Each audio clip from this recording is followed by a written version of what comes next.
your journey, your battles, let's ignite the night.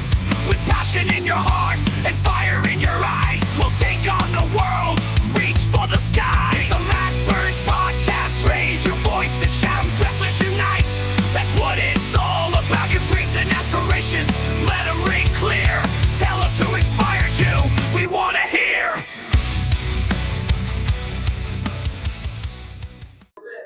All right, welcome back to the Matt Burns Podcast. I am HuggyBear, seriously. I am here today with Rebel Knoxville. And you are part of which wrestling organization mainly? Primetime. Excellent. And we are here at Thrash Wrestling's Wild Card. So it's going to be a really amazing event here at the SASU Recreation Center.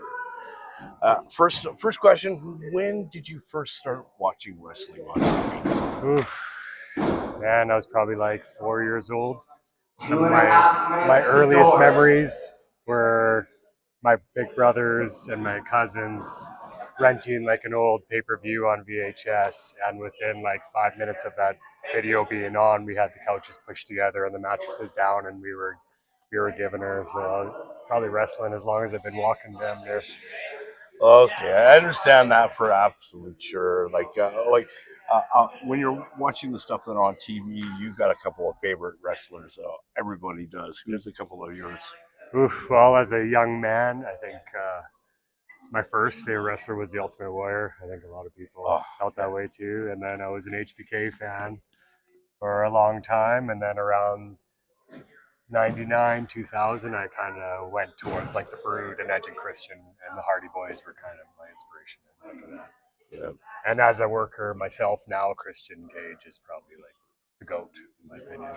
Yeah, he's changed a lot in his character in the last little while. A lot too. Because beforehand, we were originally thinking Chris Jericho would be one of those people that are like, he's one of them too. Yeah, he's great. Yeah. But the change that Christian has done in the last 10 years. Yeah, man, he's right up there. Yeah. No blue dot for him anymore, that's for sure. Forgot about that. When did you start getting into wrestling? Like, as an adult? Yeah.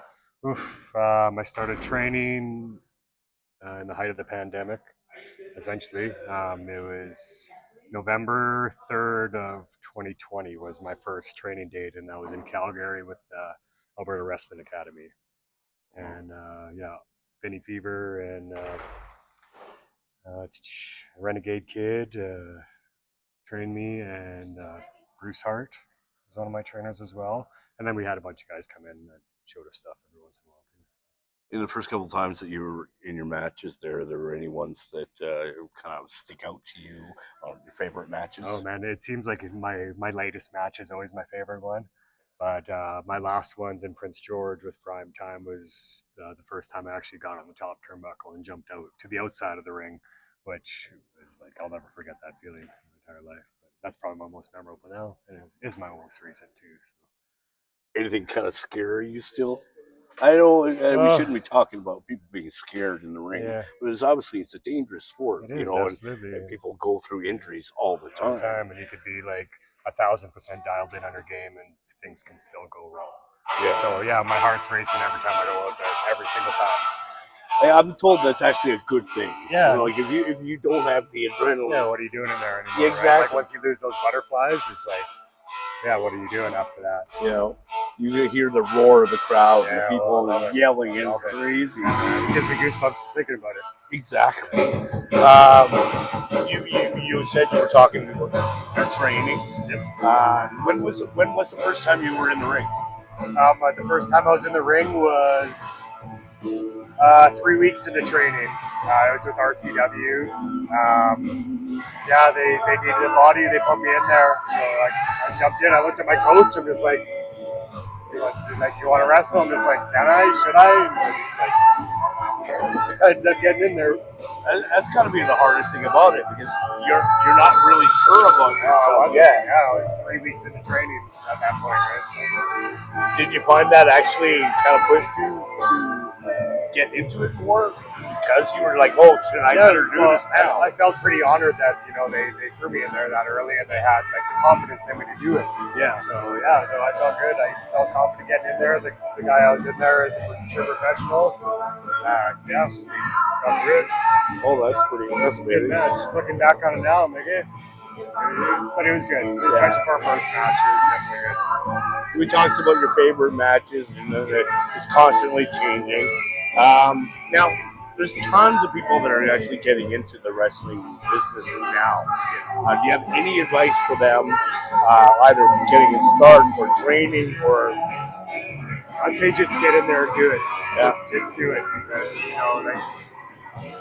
the industry's going to be here. It's going to move on without you if you don't. And a lot of ways, I'm upset I didn't get into it sooner. Yeah, just do it. Get in there and do it. Excellent.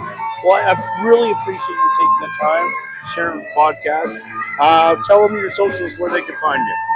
You can find me on Facebook mostly. Bad Influence Rebel Knoxville. You can find my page on there, and Instagram. I'm on there semi-regularly now, and that would be OG Knoxville. Well, plus, tell my subscribers and the ones that haven't subscribed yet to give me a thumbs up at least. Absolutely do that. And He's a good man. And comment down below who you want me to interview next. I don't care who it is. Leave it down below. All right. Thank you again. Like, share, and subscribe. And make sure you go to an indie show. You'll absolutely love it. Thanks so much. Guaranteed.